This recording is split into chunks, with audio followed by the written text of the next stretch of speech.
আমরা আজকে দেখব তৃতীয় শ্রেণীর ইংরেজি একটা মডেল প্রশ্ন, যেখানে পূর্ণমান বলা রয়েছে 30 নাম্বার এবং সময় রয়েছে কিন্তু 60 মিনিট।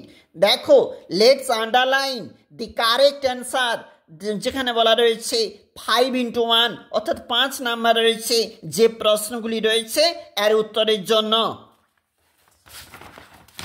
2 নাম্বার পেজ, যেখানে রয়েছে পরবর্তী প্রশ্ন, অ্যান্সার দি ফলোয়িং কোশ্চেন্স বলা রয়েছে এবং তার জন্য কিন্তু রয়েছে 4 নাম্বার। রয়েছে 3-এর দাগের প্রশ্ন, অড যেটা অমিল যেটা সেটা চিহ্নিত করতে হবে, রয়েছে কিন্তু 2.5 নাম্বার। এটা পরবর্তী পেজ, যেখানে বলা রয়েছে কলাম এর সঙ্গে কলাম বির যে ম্যাচ হবে সেটা বলা রয়েছে।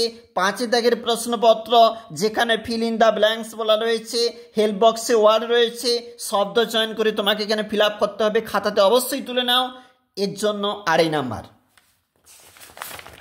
পরবর্তী যে প্রশ্ন দেখো, পরবর্তী পেজ 6-এর দাগের প্রশ্ন, যেখানে বলা রয়েছে 2.5 নাম্বার। এই প্রশ্নগুলির জন্য অথবা প্রশ্ন let's filling blanks with the words in brackets 2.5 number রয়েছে প্রশ্নগুলির জন্য। সাথে সাথে 7-এর দাগের যে প্রশ্ন অপোজিট ওয়ার্ড বলেছে মানে বিপরীত শব্দ, এর জন্য কিন্তু রয়েছে 2 নাম্বার। এটা পরবর্তী পেজ, যেখানে পাস্ট ফর্মের কথা বলেছে, মেক মিনিংফুল সেন্টেন্স বলা রয়েছে 3 নাম্বার।